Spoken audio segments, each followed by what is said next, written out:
Convención de Viena. Minuto 1.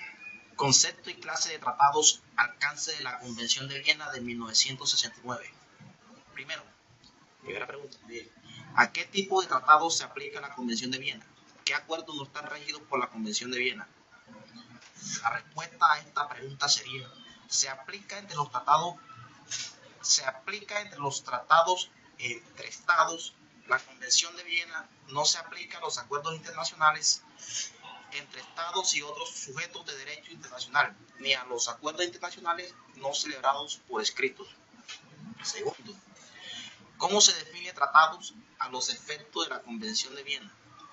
La respuesta sería: para la Convención de Viena, es un tratado internacional celebrado por escrito entre estados y regidos por el derecho internacional.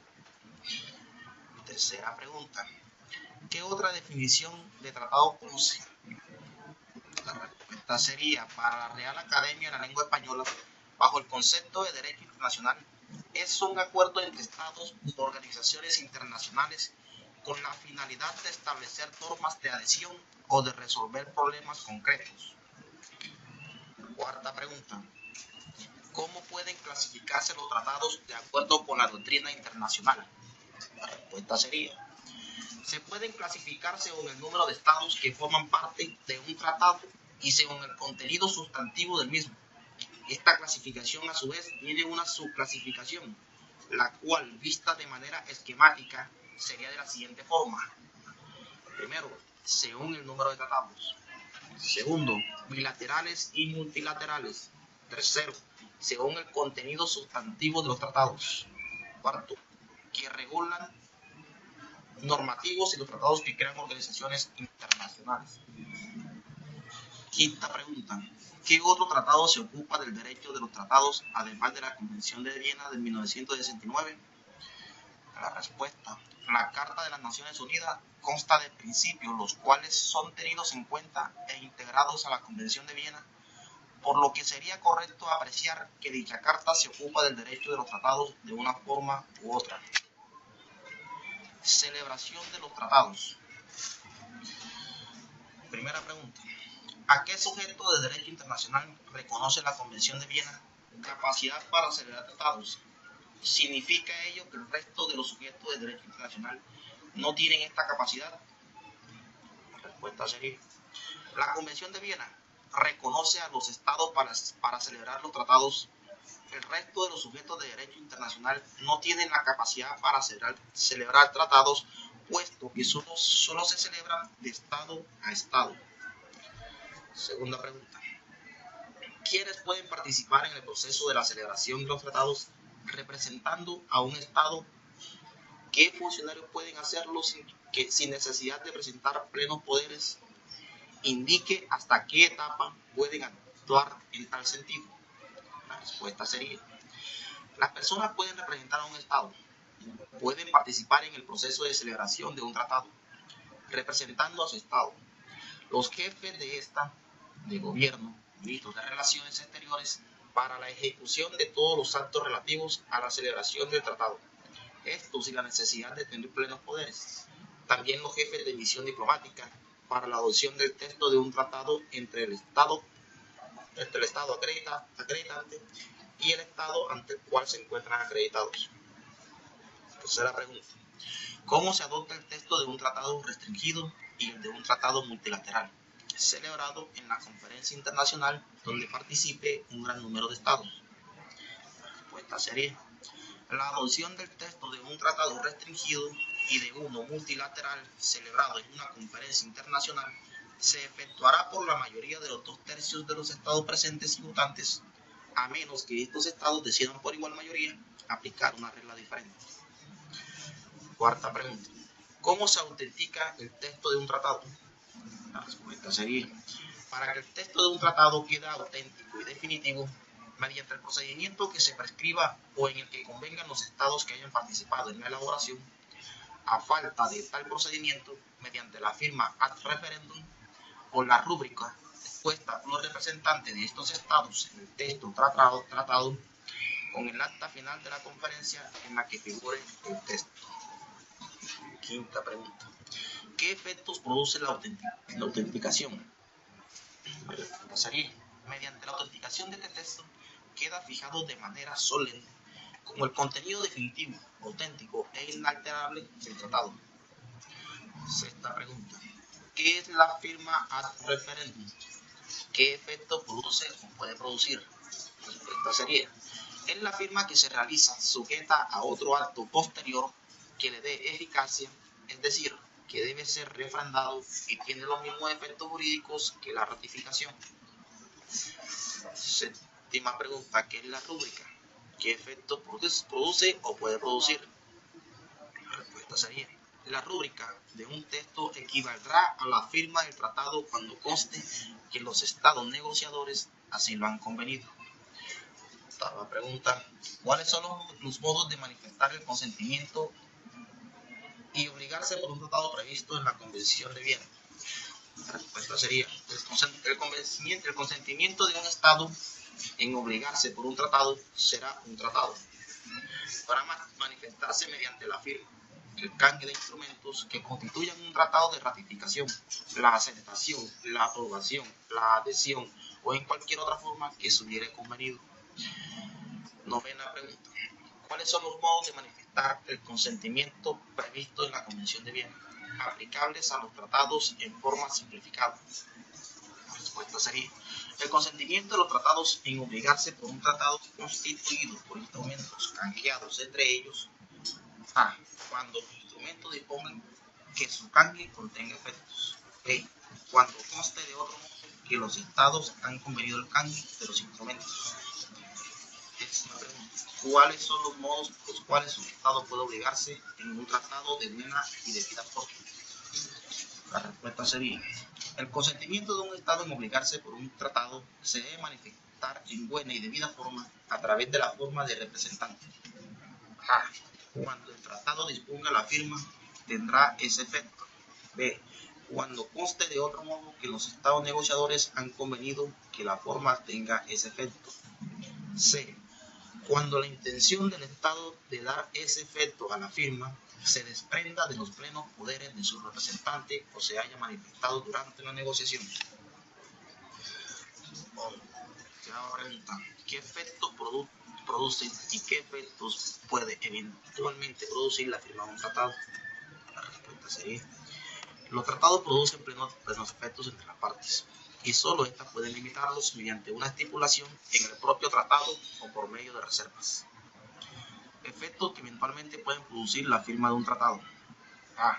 La rúbrica de un texto equivaldrá a la firma del tratado cuando conste que los estados negociadores así lo han convenido.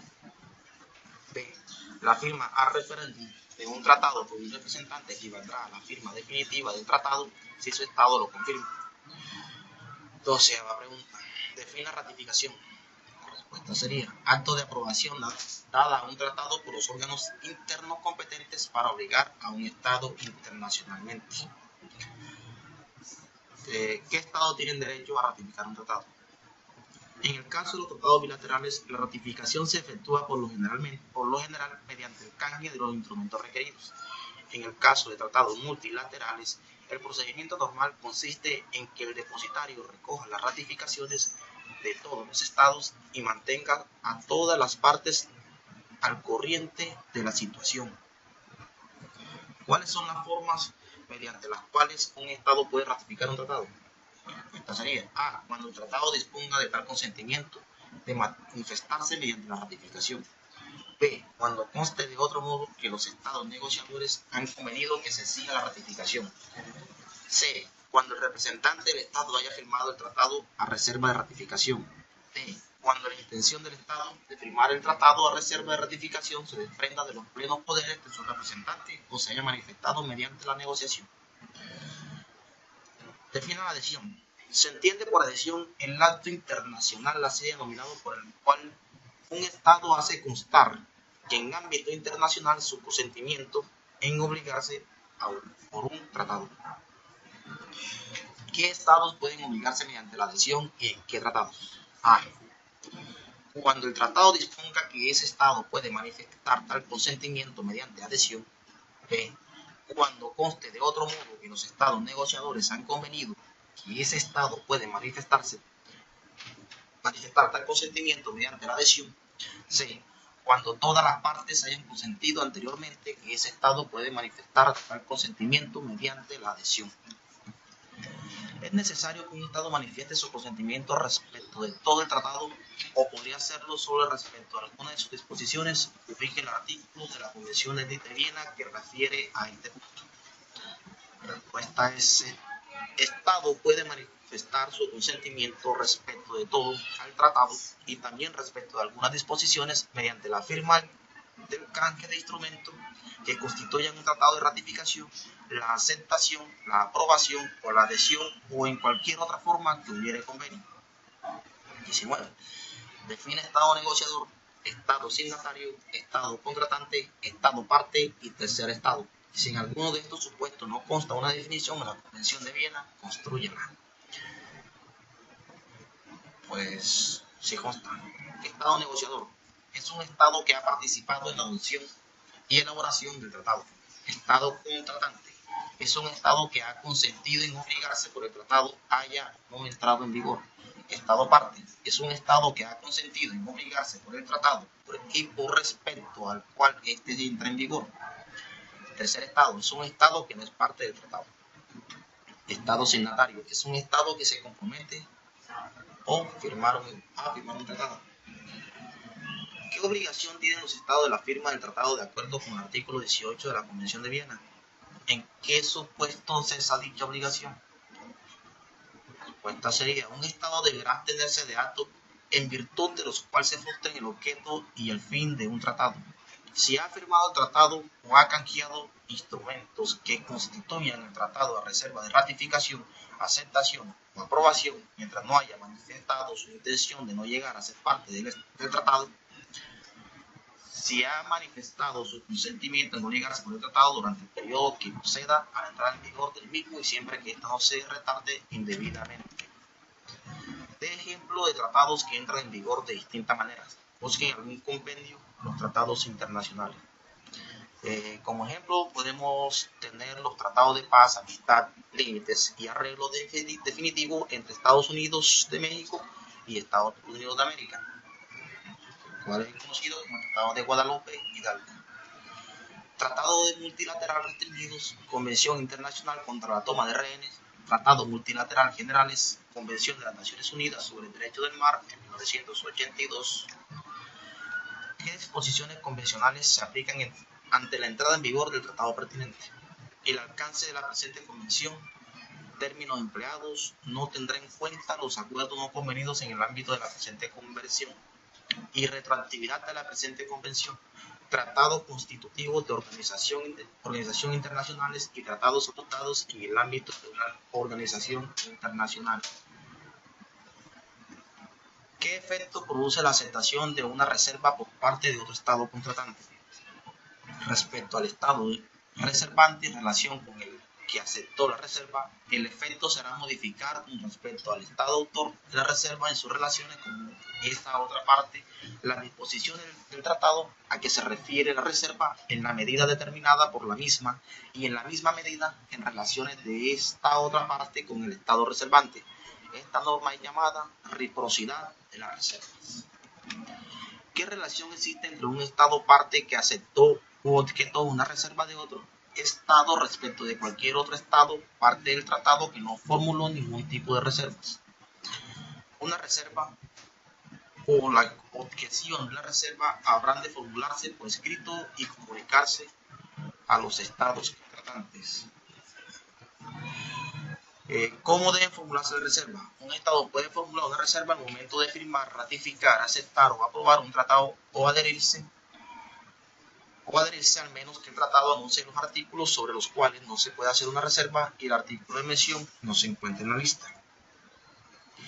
Pueden retirarse las reservas en caso afirmativo, se requiere de la conformidad de algún Estado u órgano. Sí se puede, salvo que el tratado disponga otra cosa, y en reserva podrá ser retirada en cualquier momento y no se exigirá para su retiro el consentimiento del Estado o organización internacional que lo haya aceptado. Si un tratado contiene una cláusula colonial, que disponga respecto de su aplicación a los territorios coloniales no autónomos administrados por los estados contratantes, se aplica automáticamente dicho tratado a los territorios coloniales o no autónomos o se requiere una declaración al respecto. Explique qué opiniones doctrinarias existen al respecto.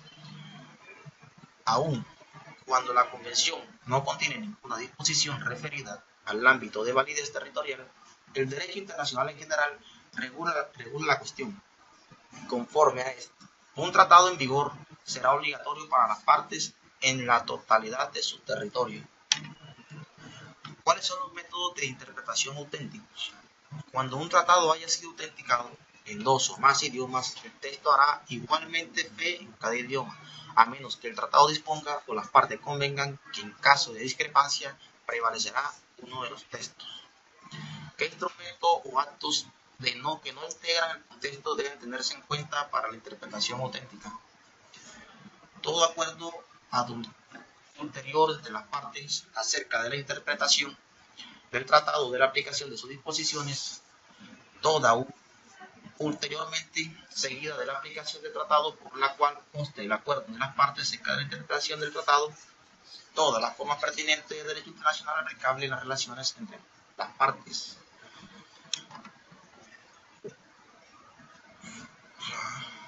¿Cuáles son los métodos de interpretación auténticos?